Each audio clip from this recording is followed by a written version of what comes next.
آپ صلی اللہ علیہ وسلم نے بہت سے خوش نصیب افراد کو دعائیں دی تھیں، اور بہت سے بد نصیب لوگ ایسے تھے جنہوں نے رسول پاک علیہ الصلاۃ کو ناراض کیا۔ آپ کی زبان مبارک سے بد دعا کا کلمہ ان کے لیے نکلا۔ رسول پاک علیہ الصلاۃ نے حضرت ابو بکر رضی اللہ تعالیٰ عنہ، جو ہر محنت میں اور ہر تکلیف کے اٹھانے میں ہمیشہ سبقت کرنے والے ہوا کرتے تھے، ایک موقع پر خوش ہو کر فرمایا، اے اللہ، ابو بکر رضی اللہ تعالیٰ عنہ کو میری ہی جنت میں، میرے ہی درجے میں میرے ساتھ رکھنا۔ بہت بڑی دعا ہے۔ دعا سے پہلے صدیق اکبر رضی اللہ تعالیٰ عنہ کی پوری زندگی کی محنت ہے، مشقت ہے، تکلیفیں ہیں، قربانیاں ہیں۔ حضرت عمر رضی اللہ تعالیٰ عنہ اسلام میں داخل ہونے کے لیے تشریف لائے تو فرمایا، اللہم اعز الاسلام بعمر، اے اللہ، عمر کی وجہ سے اسلام کو عزت نصیب فرما۔ صحابہ فرماتے ہیں کہ اس دعا کے بعد سے لے کر حضرت عمر رضی اللہ تعالیٰ عنہ کی زندگی کے آخری دن تک ہماری عزت میں، شان میں، شوکت میں اضافہ ہی ہوتا رہا، اس لیے کہ رسول پاک علیہ السلام کی بڑی زبردست دعا تھی۔ حضرت عثمان رضی اللہ تعالیٰ عنہ نے بہت سے موقعوں پر جب بہت سارا مال مسلمانوں کے قدموں میں لا کر ڈال دیا، آپ صلی اللہ علیہ وسلم منبر پر تشریف فرما ہوئے اور یہ دعا مانگی کہ اے اللہ، عثمان کے اگلے پچھلے سارے گناہوں کو معاف فرما، اور اے اللہ، میں عثمان سے راضی ہوں، آپ بھی عثمان سے راضی ہو جائیں۔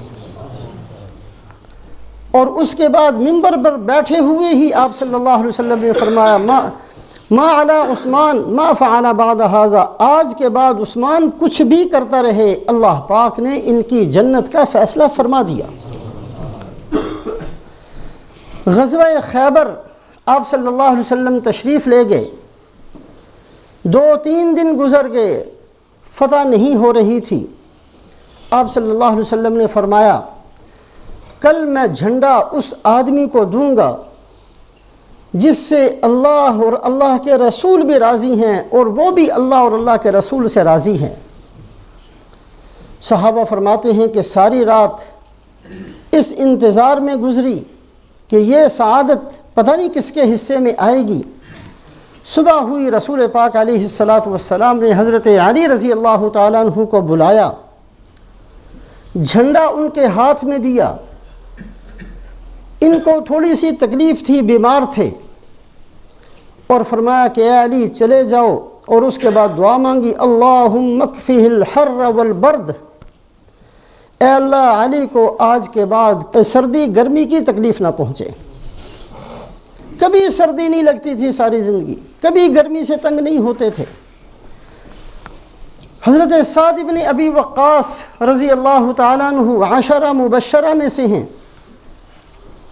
آپ صلی اللہ علیہ وسلم نے دعا مانگی، اللہم استجب لسعد اذا دعاک، اے اللہ، سعد جب بھی آپ سے کوئی دعا مانگا کریں آپ پوری فرما دیا کریں۔ مستجاب الدعوات تھے۔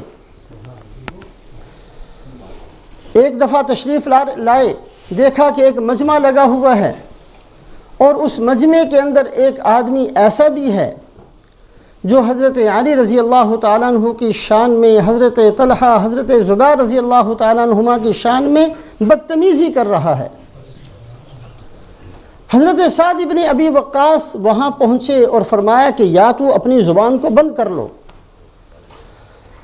اور اگر تم نے اپنی زبان کو بند نہیں کیا اور ایسے لوگوں کی شان میں گستاخی کرتے رہے جن کے لیے اللہ پاک نے بہت اونچا مقام رکھا ہے، تو میں تمہارے لیے بد دعا کر دوں گا۔ اس نے کہا، ایسے ڈراتے ہو جیسے نبی ہو، مجھے نہیں ڈر لگتا آپ کی ان دھمکیوں سے۔ حضرت سعد بن ابی وقاص نے اسی وقت دعا مانگی کہ اے اللہ، آج ہی اس گناہ کا اس سے بدلہ لے لے۔